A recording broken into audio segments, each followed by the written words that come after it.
Abrimos, señoras y señores, la mesa de En Perspectiva en este viernes que es 26 de abril del año 2019. Estamos con Gonzalo Pérez del Castillo, ya lo escucharon. Buen día. Muy buenos días. Fernando Butazzoni, ¿cómo te va? Buen día. Juan Grompone. Buen día. No está Ana Ribeiro anda de viaje. Volvemos a recibir entonces con mucho gusto a Álvaro Pérez. ¿Qué tal, Álvaro? Muy bien, buenos días. Ustedes ya lo han escuchado. Álvaro es licenciado en Filosofía y Periodismo y doctor en Comunicación por la Universidad de Navarra. Es español. Exactamente. Radicado en Uruguay. Desde 2014. Decano de la Facultad de Comunicación de la Universidad de Montevideo. Así es. Por más señas, hincha de Nacional y del Real Madrid. ¡Oh! ¡Qué combinación! Lo tengo todo. Es espantosa. No tenés todo blanco. Todo blanco, efectivamente. En el fútbol, ¿no? En el fútbol. Ya no le preguntamos. Por la política uruguaya mejor no le preguntamos. Debe tener ya sus opiniones porque está muy, pero muy empapado. ¿Eh? Eso pero, sí. pero lo dejamos ahí. Sí. ¿De acuerdo? Muy bien. Ya hablaremos. Hablaremos. Dentro de unos minutos, en el segundo segmento, lanzamos la consigna del concurso de cuentos. Pero ahora vamos por el lado de la actualidad. El sindicato de Montevideo Gas desalojó ayer la planta de la compañía sobre la avenida General Flores y también las oficinas en el centro, pero anunció que algunos de sus militantes iniciarán una huelga de hambre el próximo lunes si no prosperan las negociaciones con la empresa en reclamo por el despido de 37 trabajadores. El gremio tomó el control obrero de la firma ayer durante 12 horas, pese a que un fallo del juez Hugo Rundí a favor de Montevideo Gas había concluido el miércoles que esa medida era ilegítima y vulneraba derechos y libertades constitucionales como la propiedad privada. El ministro de Trabajo, Ernesto Murro, dijo que la situación que se había planteado era inédita desde que estaban reguladas las ocupaciones por decreto en el año 2006 y eso generó dudas sobre cómo proceder. Según la normativa, el control obrero de una empresa solamente es posible cuando las autoridades legítimas no aparecen. Como ese no era el caso, el Ministerio de Trabajo estaba habilitado a solicitar al Ministerio del Interior el desalojo por decreto. Pero, al haber existido en el medio un fallo judicial, la cartera de Trabajo consideró que era la justicia quien debía pedir a la policía el desalojo. La confusión se aclaró cuando Murro se apersonó en la sede judicial, habló con el doctor Rundí y este le entregó una nota en la que se producía la intimación a los ministerios de Trabajo, Industria e Interior para que se cumpliera con la disposición de desactivar el control obrero. Hemos actuado de acuerdo a derecho, hemos actuado respetando la resolución judicial, hemos actuado dándole prioridad a la sentencia judicial, que obviamente es más que una resolución del Ministerio, y hicimos lo que teníamos que hacer. Y bueno, y a partir de eso, reitero, tanto es así que yo es la primera vez que como ministro concurro a un juzgado. Y es la segunda vez en 27 años de actuación pública que concurro a un juzgado. Bueno. Durante el día se había conocido una declaración del PIT-CNT acompañando la medida del sindicato en defensa del servicio público, de la distribución del gas natural y la defensa de los puestos de trabajo. Al mismo tiempo, la central planteó una enorme duda sobre la pertinencia de la participación de la justicia civil en la resolución de conflictos laborales. Los escucho. Vaina por empezar. Juan. Sí, a mí lo que me preocupa más que los detalles de todo esto son la cuestión de fondo, las cuestiones de fondo que hay acá. En el Uruguay hay dos cosas inmortales, ¿no? Una es el gobierno colegiado, la creencia en que el gobierno colegiado es lo mejor, y la segunda es el deseo de ser empleado público que tienen casi todos los habitantes. Y la segunda, el deseo de ser empleado público, es más fuerte que la primera, porque no solo se basa en la tradición de Valle y Ordóñez y en la de Luis Valle, sino además se basa en el manifiesto comunista, de modo que tiene una base así, de que viene del fondo de los tiempos. Y así es que los obreros del gas quisieron formar un soviet, ¿no? Quisieron formar un soviet, pero lo preocupante no es eso. Para mí lo preocupante es el reclamo del PIT-CNT o la sugerencia del PIT-CNT de que existe una justicia laboral independientemente de la justicia general. Es decir, parecería como que estamos en unos tiempos muy raros en que el ejército quiere una justicia propia, los trabajadores quieren una justicia propia. Yo creo que no podemos salir de esta tertulia sin reclamar una justicia propia para los tertulianos también, ¿no? Es decir, que Es un desastre esto, que la justicia no sea única y que seamos todos iguales ante la ley, que es casi el primer artículo de los códigos. Eso es lo realmente preocupante. Es decir, es mucho más preocupante que los empleados de la compañía del gas quieran volver a ser estatal, porque hay que recordar que primero fue una compañía inglesa, luego fue estatal, ahora es privada y que ahora quieren volver a ser estatal. Y entonces no es el derecho de propiedad contra el derecho al trabajo, ¿no? Es algo mucho más de fondo, que va al fondo de la propiedad capitalista y que va al fondo de la justicia, de cómo es el problema de la justicia en este país. Fernando, ¿lo mirabas a Juan cuando hablaba? ¿Lo mirabas como, no sé, sorprendido? No, estoy totalmente de acuerdo con él. Creo que acá en el fondo hay un problema ideológico muy fuerte, y una especie de, yo diría que hibridez ideológica en los planteos públicos. Yo cada vez que oigo, que me perdone porque lo respeto mucho, a Marcelo Abdala, tengo la impresión de que dice algo, pero no todo lo que tiene que decir o lo que puede decir, sino que hay cosas que no dice o que se escamotean a la opinión pública. Y ejemplo de eso es, por ejemplo, la declaración del PIT-CNT, que es insólita, ¿no? En la cual se solidarizan, pero como una cosa que quiere estar a dos aguas. Es autónoma la decisión, pero nosotros no estamos de acuerdo, pero los apoyamos, etcétera. Yo creo que hay un problema ideológico de fondo. Estaba en las pancartas por un gas natural estatal y al servicio del pueblo. Que también me molesta profundamente eso, ¿no? Es decir, que levantar la bandera del pueblo cuando se trata de defender una determinada cantidad de puestos de trabajo, no los puestos de trabajo, sino una pequeña cantidad de puestos de trabajo, cuando en juego hay otros elementos, como por ejemplo las relaciones comerciales con Brasil. Ahí podemos hablar también de unos cuantos miles de puestos de trabajo. Me parece que es todo fruto además de un choque, de un cruce de posturas muy divergentes dentro del movimiento de los trabajadores. Yo no quiero decir el movimiento obrero porque me parece que no es exactamente eso. Ahí hay muchos empleados, muchos funcionarios, gente que no pertenecen estrictamente a lo que se podría llamar en las categorías clásicas la clase obrera. Y me parece que fue una medida que logró un objetivo muy importante, que fue poner arriba de la mesa y que todo el mundo hablara, todo el Uruguay hablara de la situación en Montevideo Gas. Pero que lo hizo a contrapelo de la justicia, reclamando, como decía Juan, una justicia especial, y generando una situación muy incómoda para el movimiento obrero, sobre todo, y que siente un precedente muy complicado, ¿no? De hecho, no hubo control obrero en Montevideo Gas. Yo discrepo con eso. Todo indica que no se tomaron las decisiones en el terreno comercial, no hubo vinculaciones con clientes, con proveedores. Está bien, pero la primera medida, cuando uno declara la guerra, le declara la guerra a un país a otro, lo primero que hace es declararle la guerra, ¿no? En general, las bombas se tiran después. Ahora decir, no, bueno, todavía no tiraron ninguna bomba. Yo creo que el control obrero significa ingresar a un lugar y decir, bueno, acá tomamos la decisión nosotros, gestionamos nosotros, pagamos o no pagamos a los proveedores nosotros, que lo hicieron durante unas pocas horas, que no llegaron a ejecutarlo, es probable, pero me parece que la intención estaba explícita. Sí, yo digo que en los hechos no terminó pasando. Pero claro, se puede sostener que hubo impactos del tipo de un control obrero. La empresa, por ejemplo, había advertido cuando presentaba sus argumentos ante la justicia de que durante una situación como esa, por ejemplo, caían los seguros. Caía la vigencia de los seguros, nada menos, ¿no?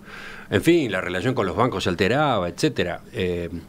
Esas instituciones no iban a estar mirando con la lupa si habían tomado el control del departamento comercial, por ejemplo, ¿no? Claro.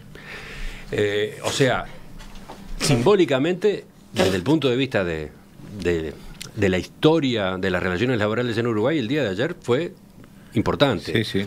Negativos, podría decirse, pero importante y merece todo un análisis a fondo. Tú, Álvaro, ¿cómo lo ves desde tu perspectiva extranjera, entre comillas? Bueno, desde fuera y con toda prudencia, ¿no? Porque no me falta quizá la perspectiva más histórica que tienen todos los ilustres miembros de esta mesa. Hay como dos cuestiones. Una que apuntaba Juan, que creo que está muy bien, ¿no? Que es el hecho en sí y la justicia. El hecho en sí tiene una solución muy clara, que es la ley. Y la ley dice una cosa, y es una ley de 2006, aprobada en un gobierno de Tabaré Vázquez, etcétera, etcétera. Es decir, un decreto. En ese caso es un decreto. En un decreto que marca cuáles son las condiciones específicas para poder llevar a cabo una medida de este tipo. Con lo cual, desde el punto de vista legal, está todo dicho en el propio decreto. Sí, eso a veces es aburrido. Recuerdo lo que dice el decreto, ¿no? Los ocupantes, porque es un decreto que regula las ocupaciones. La pregunta es si se puede dar un paso más, ¿no? Bueno, dice, los ocupantes no podrán asumir el giro o funcionamiento normal de la empresa, salvo en aquellos casos en que el empleador haya abandonado la explotación o no tenga representante en el país. Entonces, esto hace que en la democracia, cuando es una buena democracia, cuando hay un Estado de Derecho, a veces estas cuestiones son aburridas porque se solucionan con la ley. Pero efectivamente eso es el hecho concreto. Lo interesante es lo que se está hablando ahora, que es lo que hay detrás de todo esto. Detrás de todo esto hay una cuestión, en primer lugar, ideológica, de una manera de entender las relaciones entre las empresas y los trabajadores, de una manera de entender las empresas públicas que han dejado de ser públicas, y de una cuestión de fondo absolutamente ideológica que tiene que ver con cómo se entienden las relaciones laborales. Y por otra parte tenemos otra cuestión no menos importante, que es la cuestión política entre el gobierno y los sindicatos. Aquí también se está metiendo al gobierno como actor político que incide en la decisión. Y eso le pone también el disparadero, porque tiene que posicionarse. Se va a posicionar del lado de la ley o se va a posicionar del lado de los sindicatos. Ahí también hay una cuestión que es interesante, que trasciende solamente el hecho concreto. Y otra cuestión no menos importante es lo legal. Es decir, los sindicatos están poniendo en duda, como se ha hablado aquí, la justicia. Estas son cuestiones que para mí tienen consecuencias futuras y son las que ahora hay que abordar. No solamente el hecho en sí, sino el hecho como disparadero de una serie de cuestiones de fondo que nos hablan del país, de la política, de los sindicatos y del rol de los políticos. Creo que eso es lo que hay que hablar ahora y lo que es interesante seguir. ¿Esto hacia dónde nos lleva? Sí, los sindicatos lo que cuestionan es que la justicia civil lauden conflictos colectivos de trabajo. Planteamos nuestra enorme duda sobre la pertinencia de que la justicia civil lauden conflictos colectivos de trabajo, dice el PIT-CNT ayer. Es lo mismo que plantean los militares, que la justicia civil laude sobre las cuestiones de honor sobre los militares. Así podemos seguir gremio por gremio, sindicato por sindicato y crear un corporación Estado fascista, por corporación. Una corporación. Sí, ¿sabes que el planteo que hiciste al principio y que a todos nos impresionó, da pie a respuestas desde la audiencia, ¿no? Tengo, por ejemplo, este mensaje de un celular terminado en 519 que dice: Grompone es ingeniero y no podemos exigirle que conozca de derecho, pero debería ser menos contundente en las materias que no domina. Ya existe un derecho civil, un derecho laboral, un derecho penal, un derecho de familia, un derecho procesal, un derecho comercial, y eso no afecta, sino que afirma el concepto de justicia. O sea, el derecho... La justicia laboral existe en Uruguay. La justicia civil son existe. versiones especializadas de una justicia. La justicia es una. Una y no dos. Es decir, eso es lo que pasa. Acá lo que está en discusión es si hay varias justicias o una justicia. Es decir, hay una Suprema Corte, una única Suprema Corte, hay una única ley, hay una única Constitución. No, lo demás es simplemente jueces especializados en determinados temas. Ahora entiendo un poco mejor entonces por dónde venía el planteo. Sí, Y escucho a Gonzalo. Estoy básicamente de acuerdo con todo lo que se ha dicho. El origen del conflicto es muy sencillo. La empresa Petrobras Conecta, creo que se llama. Lo que dice es que... Petrobras es la empresa brasileña, sí, propietaria de dos empresas uruguayas que tienen la concesión de la distribución del gas por cañería. Una empresa es Montevideo Gas y la otra es Conecta, que opera en el interior. Correcto, gracias por la aclaración. Bueno, esta gente dice que ellos desde que empezaron a operar el precio del gas, que creo que viene de la Argentina, se les aumentó 8 veces. Digo, no sé si será cierto, no, tengo que suponer que sí. Y esto hace que esta gente no tiene más rentabilidad.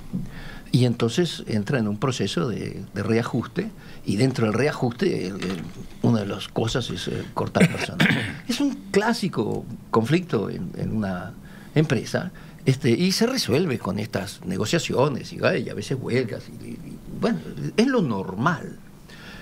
Lo que a mí me parece que sale, como ya lo han dicho todos, es que aparezca el PIT-CNT ponga en duda la justicia en la forma en que tú lo acabas de decir.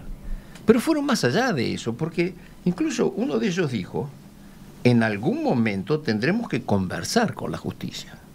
Como diciendo, nosotros con PIT-CNT estamos por encima de todo el mundo. Eso a mí me resulta muy peligroso. Y eso que a mí me parece que en el Uruguay, y he viajado por muchos países de América Latina en los cuales no hay organización obrera y verdaderamente la pasa muy mal.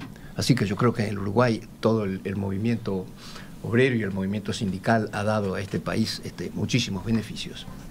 Pero me parece que tienen expresiones, sobre todo en este momento, o acompañan cosas que a mí me preocupan. Y no me preocupan porque debilitan la democracia pluralista, tolerante, que en este momento está en jaque. Y no está en jaque por la izquierda. En este momento está en jaque por movimientos nacionalistas, populistas, que también atacan la democracia liberal, tolerante, pluralista. Y a mí me parece que acá tenemos que ser muy cuidadosos, porque la democracia es muy frágil y es muy débil, y estas cosas ya las hemos vivido, ¿no?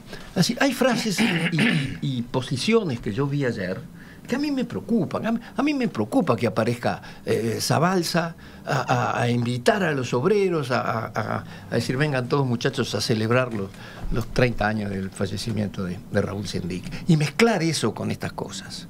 Porque le da una dimensión, como ya dijeron los compañeros acá, una dimensión ideológica, una dimensión distinta a lo que es la naturaleza de un conflicto que, como digo, es un conflicto totalmente natural. También estuvo Irma Leites, de Sí, Plenaria Memoria y Justicia. Va todo, y entonces todo esto empieza a actuar de forma tal, y con estas otras declaraciones en contra de la justicia, que para mí debilitan al sistema y no le hace bien, no le hace ningún bien. Y como digo, no es que esté preocupado de que volvamos a las protestas del marxismo-leninismo, no. Yo creo que ahora la amenaza viene por otro lado, pero que la democracia liberal se tiene que defender igualmente, y nosotros la tenemos que defender, y el movimiento obrero la tiene que defender. Es muy interesante una cosa que dijo Zabalza, ¿no? Dijo Zabalza que, en definitiva, las leyes defienden la propiedad. Es decir, y hay que decirle chocolate por la noticia, hace 300 años que Lenguet dijo, l'esprit de loi, c'est la propriété. Es decir, el espíritu de las leyes es la propiedad, ¿no? Es decir, sí se sabe que eso es así.